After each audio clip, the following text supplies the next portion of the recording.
Good morning, everyone. So, another example of Highland literature is the Buluwon. So, Buluwon is came from the oral folklore of the Tingguian people, which is the Tingguian people is the indigenous regions of indigenous people in the Cordillera region. So, the first line here is that the wild boars stumble out of the forest, walking from the side to side, uprooting the wild purple gabi on a silent swampy trail of Kulianan. So, the first line says it describes the forest and the settings on the chaos. So, the wild boar here is the destructive, damaging plants like the purple gabi. So, this sets scene as a dangerous wild forest and a place of threats. So, the second line, which is but the civet cat is brave as the climbs of the archidrape Sudwanon, the silent lurks at the foot of the dark green dawag tree. And the second line, which is, it describes the civet cat, which is, kanang civet cat is a small wild animal, nganing climbs to the tree to hide. And this shows that even a small creatures can be brave in a dangerous place. So the third line, which is, my shelf that was broad, so sturdy and strong, was broken by Buluwon, was broken by the fool, and the fool with a small tree red eyes who sees through the night with naked mess. And my fighting dog, my barking dog, was changed to a slimy fish, was changed to a tailless minnow, and drifted away in the shadow. So it says, ani is nag-describe na siya ni Buluwon, which is si Buluwon na kuno siya red eyes, and bisan kuno siya gabi is makakita kuno siya bisag ngit-ngit. So in the Buluwon, even the narrator turns kuno nga into a small fish and leaves him alone, showing that Buluwon is extremely powerful. So si Buluwon kuno, or narrator, ang iyaha kunong iro, which is murag nahimo siya small fish bitaw, imbis ang dog which aggressive kayo, which is na turn siya og fish tungod ni Buluwon. So the next kuan is, odes away in the darkness and left me alone with Buluwon. Buluwon, the seeker of the heads, he met me at the evening bush. And the spear is single thought, thirsty spear, and his spear with single again, thirsty spear, drank my breast blood, drank my heart blood as I fell and kissed them trail. So, kani di ani is, kanang si Buluwon kuno is the seeker of the head. Is seeker of head. So, si Buluwon is attack and kills the narrator with a spear. So, ang spear di ay, which is, nag-describe ni siya sa sword, sa sword ni Buluwon.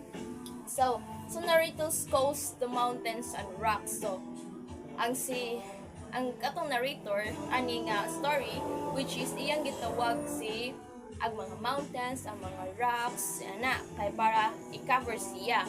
Which is, the next one, which is the moto nga gitawag ni ang katong mountains, which is niya siya, hide me, clouds of the mountains, cover me, rocks of the hills. So, and rolling rocks that will shatter his head, axe, and most covered stone, that will press me down in my bed in a feather light cogon lamp, silent the rocks and more than silent the night. So, kani siya ang narrator is patay siya ni Buluwon, which is pagpatay niya is tawag niya ang mountain, moto niya siya, hide me, which is need siya taguan para i-cover siya from Buluwon.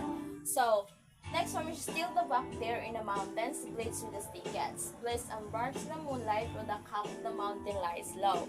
So, ani nga sentence, it witness sa nature nga about sa happening ni Buluwon, but wala ni intervene ang nature. So next one, which is, fly crow, fly bird from the night mantle ends of the world, fly north to the law from 3 years the torch of the sugod, and the shining lights and the circle of crimson spears. Cow crow, and tell us what to do you see in, swinging, creaking in the basket, swinging, dripping, swing. So, crook, crow, crook, all of the dipping, all are dreaming. And the pine nut fire is dying in the black hand of Buluwon.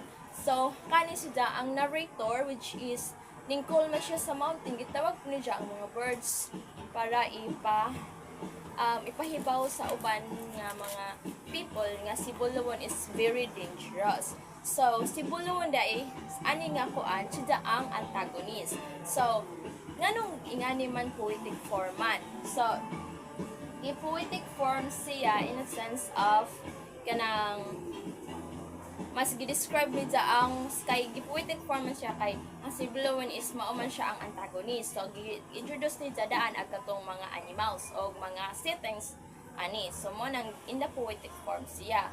So ang si Buluwon ay again is an enemy, dangerous enemy and a spirit warrior of the mountains. So ang symbolize and also si Buluwon is nag-symbolize the death, power and fear. So kahadlukan siya. So ang wild boar, katong giinguna na akong giingon, is wild boar and the kachivets, it shows the wild or untamed nature of the mountain.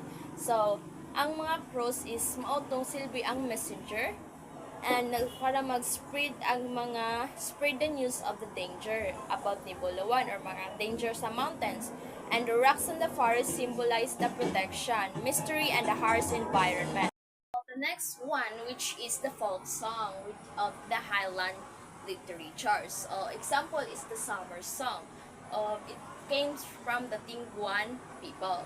So, the first, let me read it. So, I greet you friendly, I met you kindly. Welcome as sunshine, welcome as light.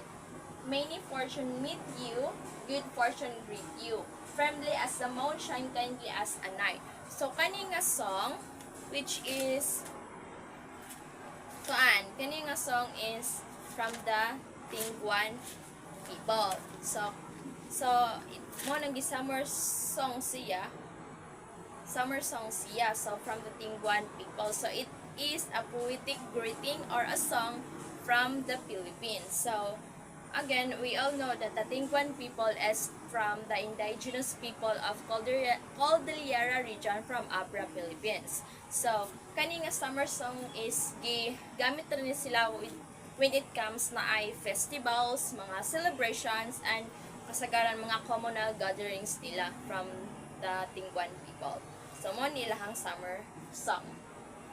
So, the next one of the Highland literature is aninata sa Tingguian legend. So, the Tingguian legend is an example of the Highland literature which come from the indigenous people living in the mountains region of the Philippines or in the Abra, Philippines. Since it comes from the Tingguian people, it is also part of the Philippine literature. Why? Because Philippines literature include the stories like the Buluwon and the myth and the oral tradition formed from region of the Philippines. So, ang theme de ani sa Tingguian legend is respect for nature. Let me introduce the theme muna.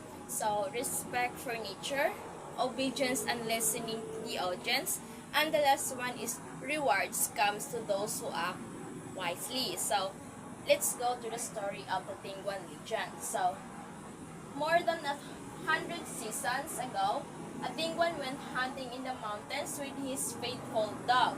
Near the highest peak, the dog spotted a deer, which the man tried to catch with his spear. The deer ran into a monstrous cave and the Tingguian man followed. Getting lost in its dark, spacious chambers, while searching, he found a small tree with berries that suddenly spoke in a strange language. So, terrified, ang Tingguian man is not terrified. Yeah, so he ran towards the sounds of the dogs and emerged outside by the Abra River. Finding the deer and realizing the berries were valuable, called agati beads, I guess.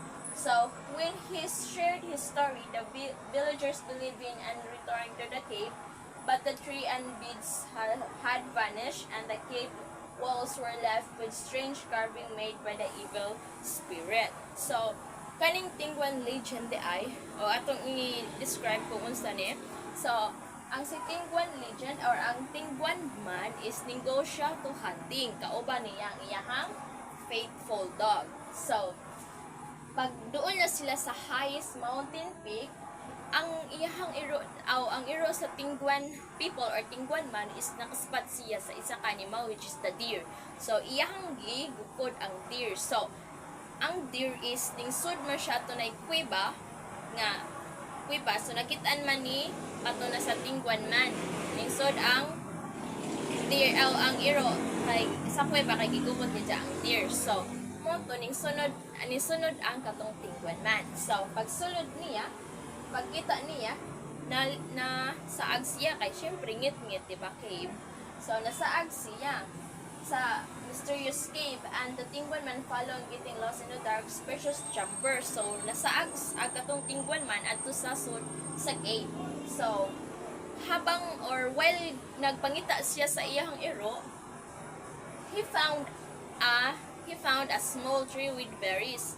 So, suddenly spoke a strange language. So, ang bears di ay pagsud ni adto is adto sa kuweba, imbis kuweba to na siya nakitaan nga small tree with berries. So, paghilam niya is tingkalit siya istorya ang tree. So, syempre ikaw kung makuratan niya kahoy ning istorya di pa ka ma-terrified, di ba?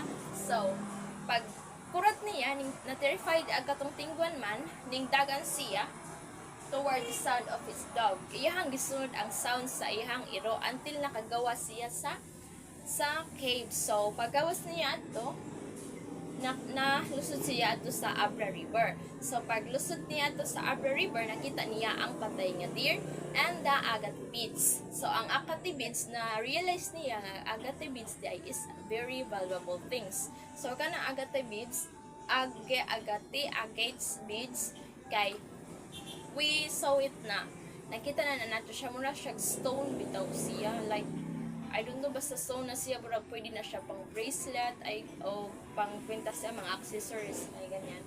So when he shared the story pag uli niya sa ilahang village iyang gi-share dito ang stories sa mga villagers about sa ato mga panghitabo about sa agate beads. So syempre valuable things ang agates beads. So ning tuo sila adto ni Tingguan man. So, ang mga villagers, balik sila sa iadtuan sa Tingguan man para balikon tong tree. Pero pag abot nila to is nawala na ang tree. Pero ang nakita nila is na-carve na sa small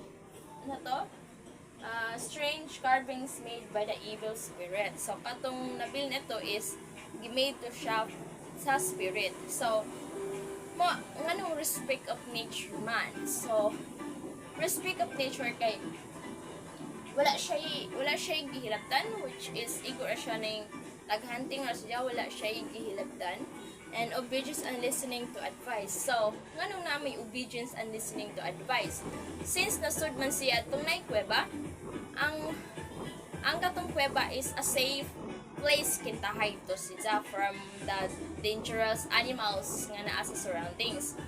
Mo to nga wala gihiskot sa story nga ning kwento siya pero ang pag-search na ho is kanang naasiday kanang purag silbing gi-advise ng talking strange language mo dito siya. Pag talking niya is mo to siya nag-advise ito siya which is na suchi ato kay safe place man daw ang cave. So rewards to those who act wisely mo to ang agate beads and the deer which is na dead sa itong deer. So ang katong moto as a reward niya kay na obedience man siya naminaw man siya naminaw siya sa tree motong sa agate beads paggawas ni Dan is na natong agate beads dito sa gawa sa Abra River. So what is special about the tree in the story? Unsa may special sa tree sa story?